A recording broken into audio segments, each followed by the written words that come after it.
This video is sponsored by Cool Stuff Inc.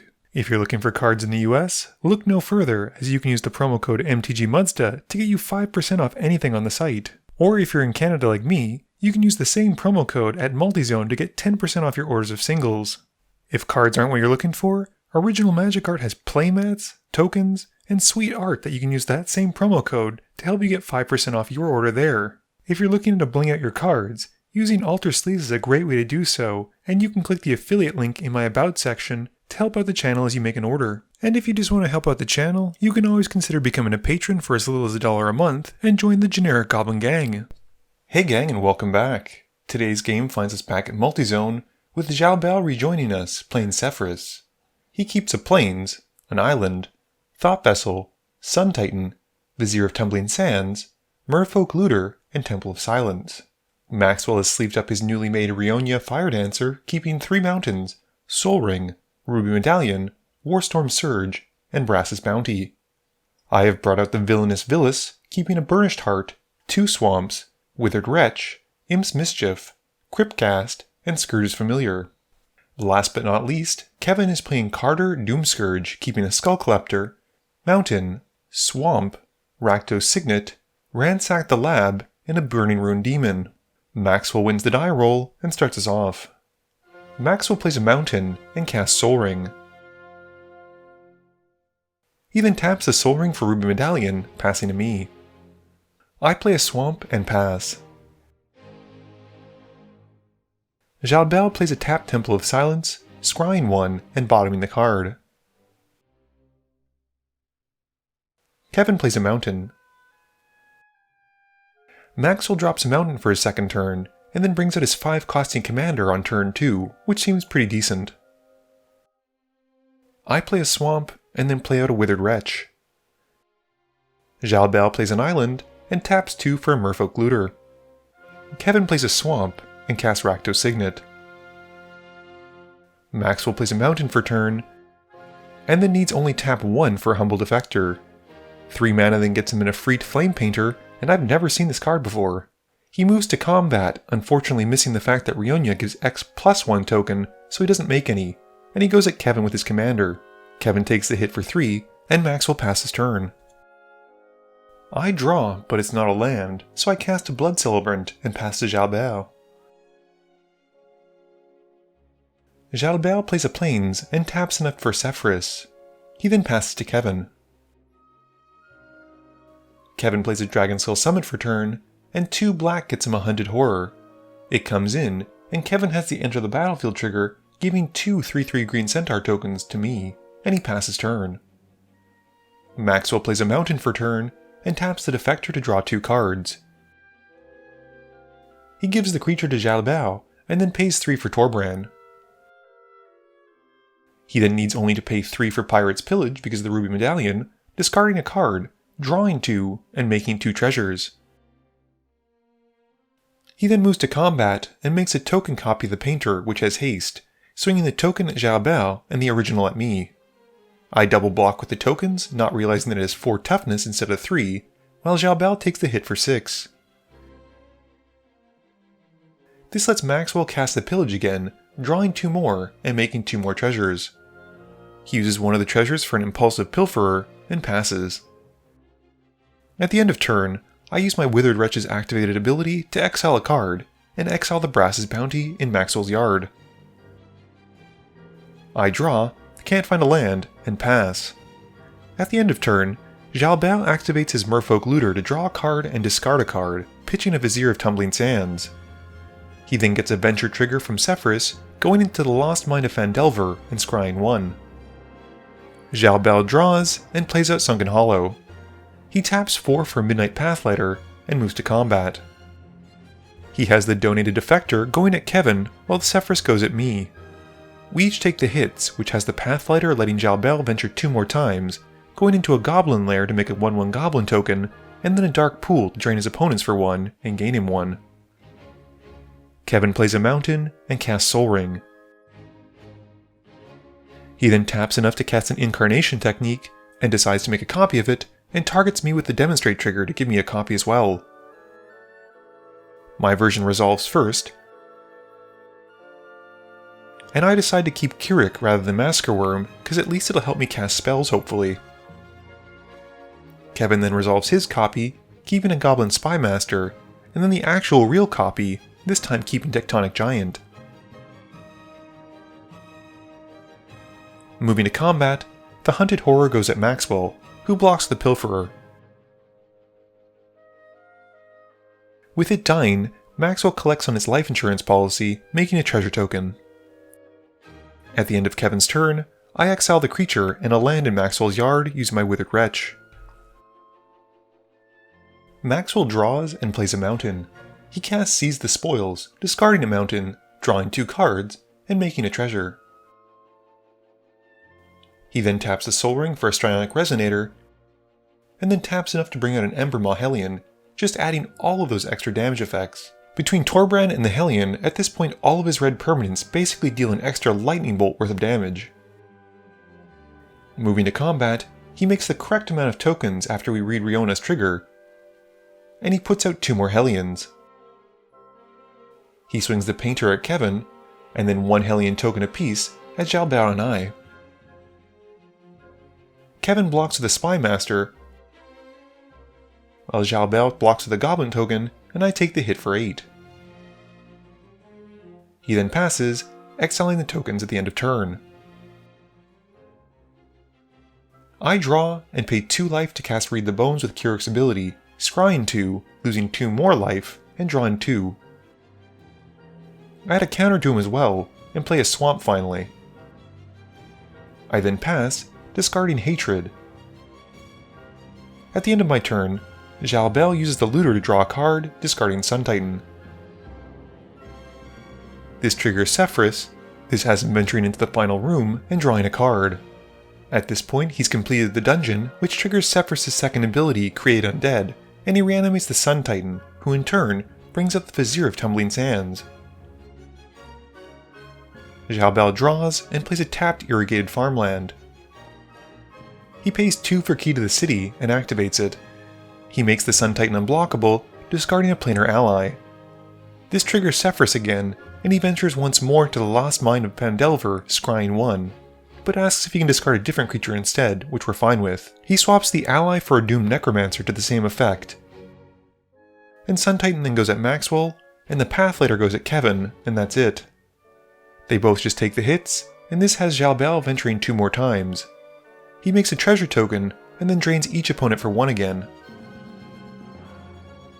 In his second main phase, he then drops a Thought Vessel and passes. Kevin taps enough to bring out his commander in his main phase, and does the pseudo goad as it enters to his opponents. He moves to his combat step, swinging both of his creatures at Maxwell. He gets an on-attack trigger from the Tectonic Giant, picking the mode of dealing 3 to each opponent. Maxwell then blocks the Giant with his Hellion, and takes the hit from the Horror for 7.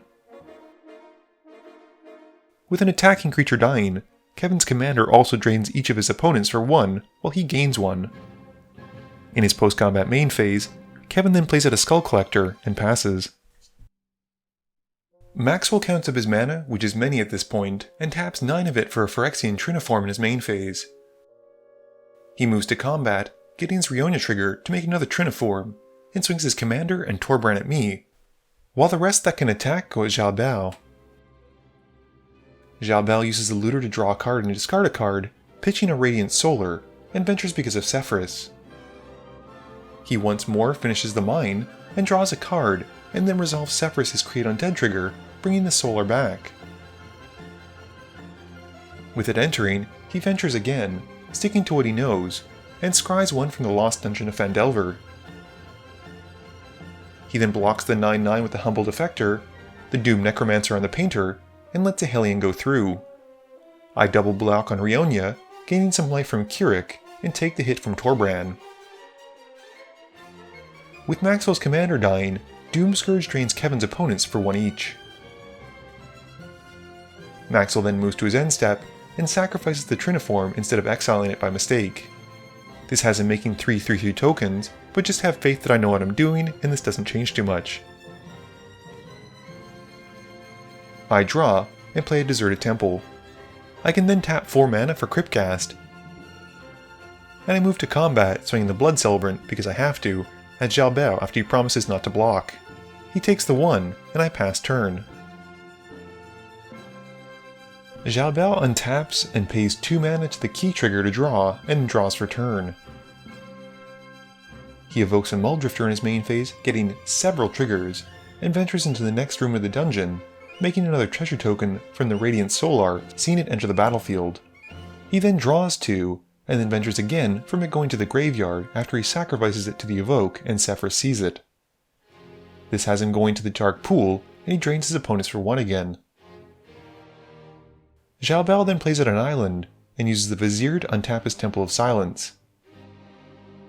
2 more mana that gets him a Baleful Strix, drawing a card as it enters, venturing again once more into the last room, which draws him yet another card, and he completes the dungeon. This has Sefris' Create Undead trigger going off, and he brings back the Mulldrifter, drawing him 2 more cards as it enters, and ventures again from the Radiant Solar trigger. This time, he scries 1 as he re-enters the Lost Dungeon of Phandelver. He then goes at what he calls the Smash Smash phase, and reminds Maxwell that with the Pathlighter out, it doesn't matter how many 3/3 tokens Maxwell has, if they aren't legendary, they're not doing anything. He swings the Sun Titan, Solar, Sefris, Pathlighter, and sends them at Maxwell for Xaxes, while the Merfolk Looter goes at me for exactly 1. With the Sun Titan's on-attack trigger, he brings back the Doom Necromancer, and with the creatures connecting, gets 2 more venture triggers from the Pathlighter. He gets another treasure and another drain, and Jalbert passes to Kevin. Kevin returns Kardur Doomscourge to his hand from the Skull Collector trigger and draws for turn. He then replays his commander once more, forcing Jalbert and I to attack each other with the Enter the Battlefield trigger, and once that's resolved, 3 red gets Kevin Jessica's Will, and he gets both modes because his commander's out. Before letting this resolve though, Jalbert uses Swords to Plowshares on the Skull Collector. Kevin gains 6 mana and exiles his top 3 cards. There are 2 lands in Sidisi, and sadly he no longer has access to black mana. He plays the Scavenger Grounds as his land for turn, before putting the rest into exile since he can't cast or play them. The Hunted Horror then goes at Jalbert, who blocks the Baleful Strix. This has both creatures dying, which has Kevin's commander seeing a creature dying from attacking, and he drains us for 1. Sefris also triggers and goes into the final room of the dungeon. Responding to this though, Jalbert activates the key to make his commander unblockable, discards the planar ally that we saw earlier, then draws a card, and then brings the planar ally back from the Create Undead trigger. It enters, and he ventures once more from the Radiant Solar seeing it come in, scrying 1. I draw and play a swamp. I finally have access to mana, and I tap 3 swamps to make 6 mana, casting Sorin Markov. I think about if I can survive Jalbert's attack if I drain someone by upticking Sorin, but either way he's pretty much got me. I then make the difficult decision of choosing who will go to 10 life, and I put Jalbert to 10 because I'm jealous of his success with Sefris. With the ability on the stack, Jalbert activates the Doom Necromancer, sacrificing it and getting a venture trigger from Sefris. He makes another treasure token, and then brings back the Baleful Strix. This has him drawing a card as it enters, and he then ventures again from the Radiant Solar trigger, going into Dark Pool and draining us for 1. He then drops to 10, and I pass turn. Jalbert draws for turn and plays an island. He then casts Nadar, Selfless Paladin, and as the Paladin enters, he ventures from his own Enter the Battlefield trigger, and then again from the Radiant Solar trigger.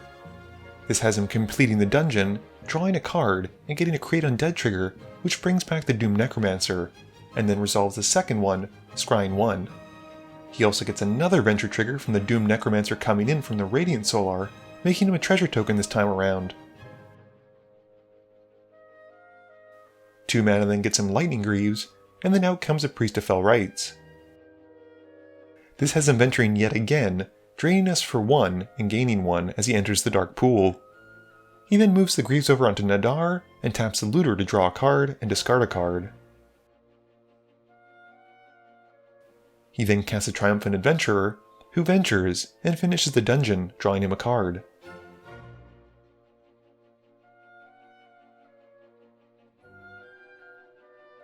He then brings back Splacer Beast, which ventures for him again as it enters thanks to the Radiant Solar, and its own Enter the Battlefield trigger as well.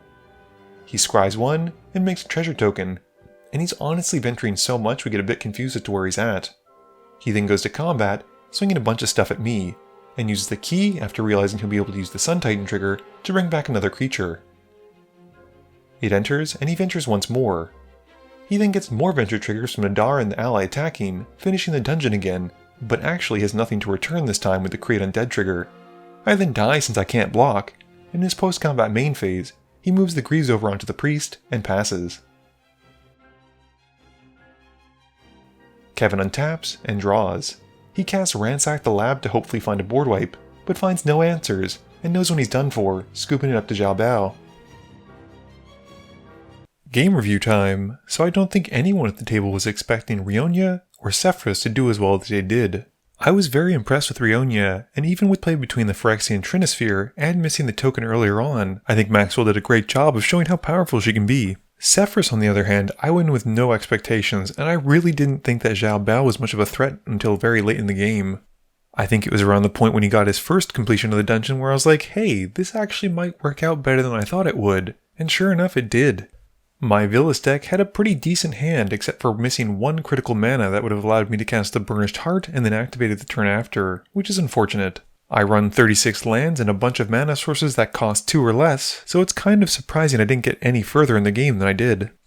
Kevin's Kardur Doomscourge deck continues to impress me, even though based on what I've seen, all it does is make his opponents attack each other. I can't wait to see him actually get to do more with the deck, since it seems like most games he was very slow on lands or mana rocks and doesn't get much going until late in the game when it's a little bit too late for him to win. This video wouldn't be possible without the help from my sponsors, Cool Stuff Inc., Multizone, Original Magic Art, and Alter Sleeves. But it definitely wouldn't be possible without the help from you, the viewers, and my patrons. So I just want to say thank you for watching, and to remember, friends are just opponents you haven't eliminated yet.